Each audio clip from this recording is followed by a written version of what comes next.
Салам достор, кандайсыздар? Менин атым Абдысатаров Жолдубек. Бүгүнкү видеобузда Эмилия Заналов өзү туш келди. Эмилия Заналовдун бул аккаунту баарыбыз билебиз. Эң биринчи эле да вайн чыгарат, но вайндын основной бүт баардыгы реклама. Могу жерде могул видеону көрөлү.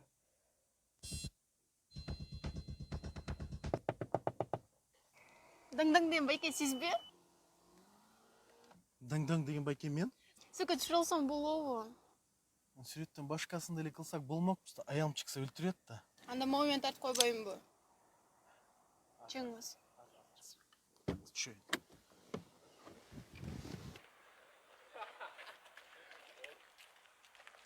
Жигиттер, муну угон кылбай эле менин кибиммен утуп алсаңар болот.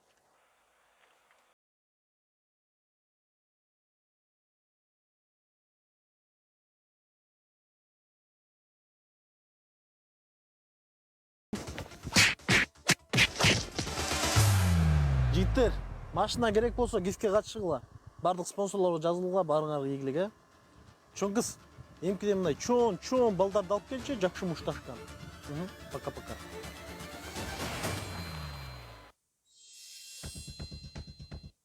Эми буяка өтөбүз. Розыгрышка. Через пару дней уже разыграем машину. Ну, спонсорлор, понятно.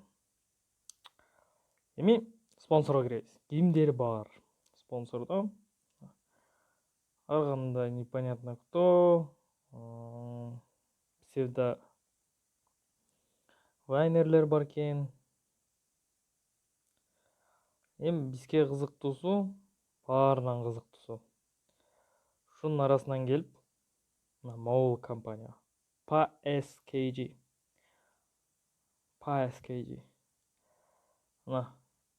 Эми Instagram бул основной площадка болгондуктан, Instagram нени предлагать этсе, Instagram аккаунту, значит компания ошол ишти кылат деген сөздү билдирет.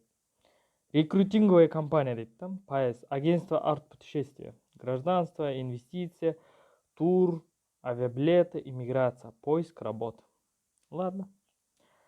Эми мындай келсек, наш офис Бишкек. Ну ладно. Завод Икея, сборщик лечебных трав, плиточник, работа, сеть отелей, уход за животными, программа получения гражданства через инвестиции. Бир сөз менен айтканда, компания агентство по трудоустройствонун ишин аткарып келет. Бирок компания өзүн, как бул жерде көрүп жаткандай, юридический консультация деп атат да. ВНЖ, ПМЖ, иммиграция, путешествие, учеба, второй паспорт. Мунун баары эле трудоустройствого кирип калат да почтичи. Туурабы? Кирип калат. Бирок компания наклоняется.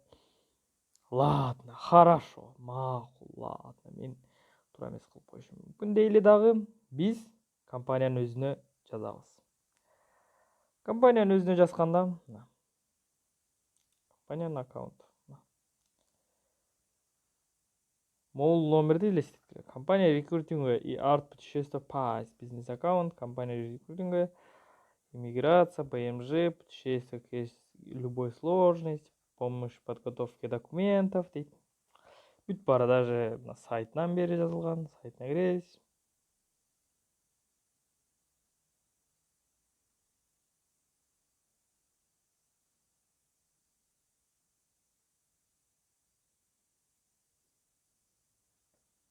Да, бир жолу попробуем.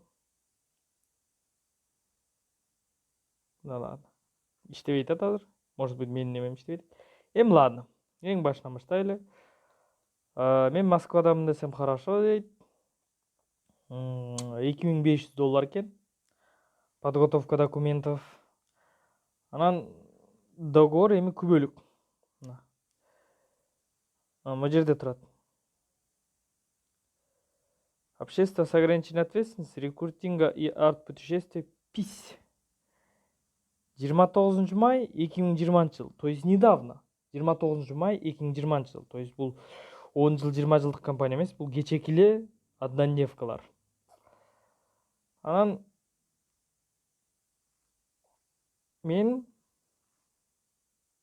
договорду сураганда договорду мындай дейт да, мына договор жөнөттү. Биз компания менен договор түзөбүз. Предмет договору. Мына могу жерде жазылып турат да. Бул компания алып келген информациянын бардыгы открытый доступта, интернетте бар деп атат да. Бул компания эч кандай новый эчтеке бербейт. Бүт интернеттеги бар информацияны эле берет деп жазылып турат. Бул жерде компания обязуется деген жерде провести анкетирование, клиент для поиска наиболее соответствующей информации депчи. Все, болду, башка эчтеке жок. Обеспечение заказчика соответствующей готовой информации. То есть кечке эле информация берет и все ошол эле деген сөз да. Все. Биздин полный информацияны алат, все, бүттү. Стоимость услугага жазылган эмес, но бирок $2500 турат. Возврат денег кандай случай болбосун 30% обязательно кармап калат экен. Эгер 21 күндөн ашып кетсе 50% кармап калат экен. То есть 50% гана сизге возврат кылып берет экен. Анан срок договора 6 месяцев дейт. 6 эле ай. Болду. Все, бүттү. Биягы вода, биягы компаниянын адреси и все. Бүттү. Вот ушундай мошенникти, ушундай лохотронду Эмиль Эсеналиев өзүнүн гиви менен рекламирует. Все. Дагы эмне доказательство керек, что Эмиль Эсеналиев дагы бир лохотронду рекламирует этет. Мен буга чейинки реклама кылгандарын айткан жокмун башка. Мен Эмиль Эсеналиевди таза деп айта албайм, анткени буга чейин толтура лютый мошенниктерди реклама кылган.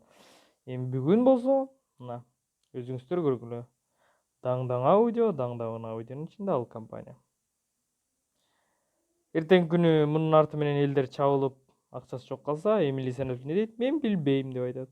Мен билбейм дейт. Так что Эмиль Эсеналиев кимди ким гифке кошуп атканыңызды биринчи карап текшерип алып туруп, анан дальше кошсоңор жакшы болмок. Саламатта болуңуздар.